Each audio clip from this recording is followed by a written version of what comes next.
శ్రీ గురు చరిత్ర 24వ అధ్యాయం. శ్రీపాదవల్లభ నృసింహ సరస్వతి శ్రీ గురు దత్తాత్రేయాయ నమః.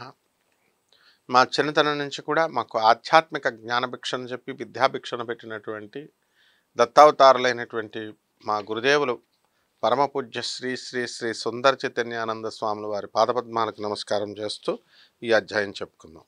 సిద్ధముని ఇంకా ఇలా చెప్తున్నారు. నామధారక, శ్రీగురుడు గొడ్డె బర్రె నుంచి పాలు పితికించడంలో మొత్తం అంతవరకు గుప్తంగా ఉన్నటువంటి ఆయన మహిమ ఒక్కసారి వెల్లడైపోయింది, అందరికీ తెలిసిపోయింది.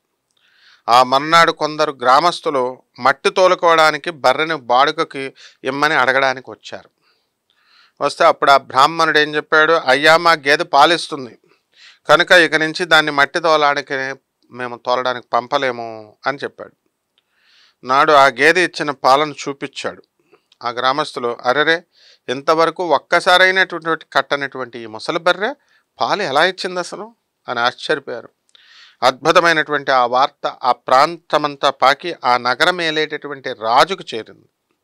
అతడు ఆశ్చర్యపోయి కుతూహలంతో బ్రాహ్మణుని ఇంటికి వచ్చి చూసి అది సంగమంలో నివసిస్తున్నటువంటి యతీశ్వరుని మహిమ అని తెలుసుకున్నాడు. వెంటనే అతడు సకుటుంబంగా పరివారంతో కూడా సంగమానికి వెళ్ళి శ్రీగురునికి పార్లో దండాలు పెట్టి పొర్లుతూ దండాలు పెడుతూ సాష్టాంగ నమస్కారం చేసి ఇలా స్తుతించాడు. ఓ జగద్గురు, మీకు జయము. మాయామోహితులమైనటువంటి నాకు త్రిమూర్తి స్వరూపులైనటువంటి మీరు మీ యొక్క అపార మహిమ తెలియలేదు. పరంజ్యోతి స్వరూప, నన్ను మీరే ఈ సంసారం నుంచి ఉద్ధరించాలి.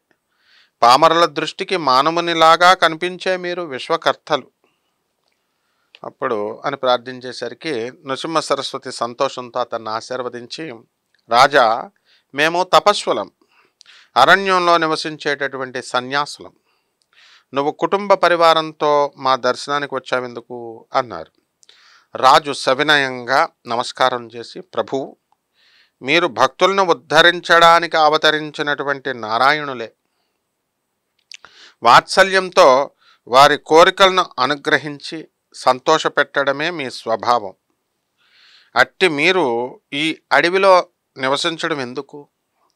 నా ప్రార్థనను మన్నించి మీరు గంధర్వపురంలోనే నివసించండి.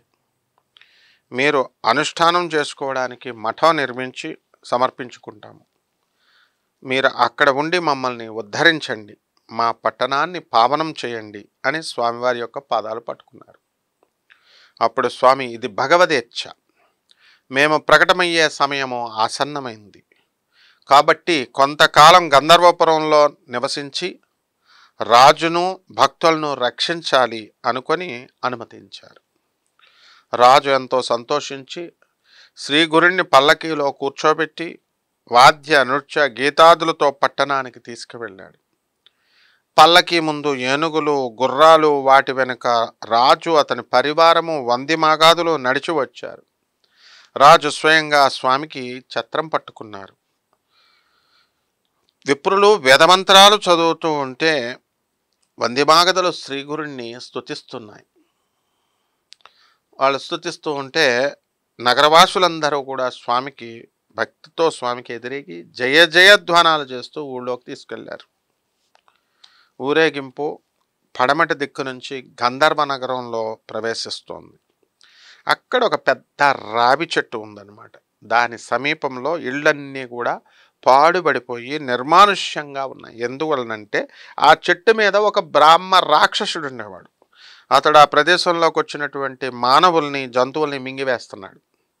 అతనికి భయపడి ఆ ప్రాంతంలోని వారందరూ కూడా తమ ఇళ్ళు విడిపోయి ఆ పట్టణంలో వేరొక చోట నివసిస్తున్నారు.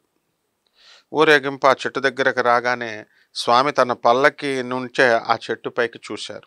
మిగిలిన ఎవ్వరికీ కనిపించినటువంటి ఆ బ్రహ్మరాక్షసుడు కనిపించకపోయినా ఆ బ్రహ్మరాక్షసుడు చెట్టు దిగి వచ్చి స్వామికి నమస్కారం చేసి తనను ఉద్ధరించమని చెప్పి ప్రార్థించాడు. పరాత్పరుడు కరుణామూర్తి అయినటువంటి శ్రీ నృసింహ సరస్వతి అతని తలపై తన చేయి పెట్టి ఆశీర్వదించారు. తక్షణమే అతనికి మానవాకారం వచ్చి అందరికీ కనిపించాడు. స్వామి అతనితో, నాయన, నువ్వు వెంటనే సంగమానికి వెళ్ళి స్నానం చెయ్యి. నీ పాపం నశించి ముక్తిని పొందుతావు అని ఆదేశించారు. అతడు స్వామికి నమస్కారం చేసి వెంటనే సంగమానికి వెళ్ళి స్నానం చేసి ఈ శరీరాన్ని విడిచిపెట్టి ముక్తిని పొందాడు. ఈ సన్నివేశం చూసినటువంటి పట్టణవాసులు శ్రీగురుడు సాక్షాత్తు పరమేశ్వరుడు అని తెలుసుకున్నారు. అప్పుడు శ్రీగురుడు నాకు మఠం ఇక్కడే నిర్మించాలి అని అన్నారు. అప్పటికప్పుడే ఆ సమీపంలోనే ఉన్నటువంటి ఒక పాడుబట్టినటువంటి ఇల్లు శుభ్రం చేశారు. దానినే ఆ రాజు ఒక మఠంగా రూపొందించి స్వామికి సమర్పించారు. అదే ఇప్పుడు మనకి గాణగాపురంలో ఉన్నటువంటి నిర్గుణ మఠం అన్నమాట. కర్మక్షేత్రం, కర్మను తొలగిస్తాడు అక్కడ. స్వామి అందులో ఉంటూ రోజు స్నానానికి, అనుష్ఠానానికి, సంగమానికి వెళ్ళి వచ్చేవారు. నిత్యము రాజు ఆయన్ని దర్శించి పూజించేవారు. శ్రీగురుడు సంగమానికి వెళ్ళేటప్పుడు మళ్ళీ మఠానికి తిరిగి వచ్చేటప్పుడు ఆయన పల్లకీలో కూర్చోబెట్టి రాజమర్యాదలతో తీసుకెళ్ళేవాడు. నిత్యము ఎందరెందరో శ్రీగురు దర్శనానికి వస్తుండేవారు. ఆ పట్టణంలో ప్రతినిత్యము కూడా బ్రాహ్మణ సంతర్పణలు జరుగుతూ ఉండేవి. అలా శ్రీగురుని కీర్తి గ్రామ గ్రామాలకు కూడా పాకిపోయింది. గంధర్వ నగరానికి కొద్ది దూరంలోని కుమసి అనేటటువంటి గ్రామంలో త్రివిక్రమ భారతి అనే ఒక సన్యాసి ఉండేవాడు. వేద విధుడైనటువంటి ఆ యతి నిత్యము నృసింహావతారాన్ని మానస పూజతో ఉపాసిస్తూ ఉండేవాడు. అక్కడ ఇతడు శ్రీగురుని గురించి విని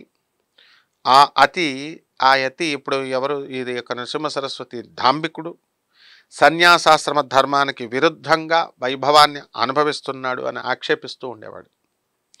విశ్వవ్యాప్తి సర్వసాక్షి అయినటువంటి శ్రీగురుడు ఆ సన్యాసి చేస్తున్నటువంటి ఆత్మనిందను తెలుసుకున్నాడు. అప్పుడొక అద్భుతం జరిగింది. అది నెక్స్ట్ అధ్యాయంలో చూద్దాం. శ్రీ దత్తాయ గురవే నమః. శ్రీపాదవల్లభ నృసింహ సరస్వతి శ్రీ గురు దత్తాత్రేయాయ నమః. శ్రీ గురుదత్త, జై గురుదత్త. శుభమస్తు. ఇంతకు ముందు జరిగినటువంటివన్నీ కూడా మిస్ అయిపోయాము అనుకునేటటువంటి వాళ్ళు ప్లేలిస్ట్లోకి వెళ్ళి ఆంధ్రప్రభ ఛానల్స్లో మన గురుచరిత్ర పారాయణ చూసుకుంటే మిగతావన్నీ కూడా అన్ని చాప్టర్స్ చూడొచ్చు. అలాగే రోజుకొక వీడియో చొప్పున వస్తుంది, రోజుకొక అధ్యాయం చూడండి.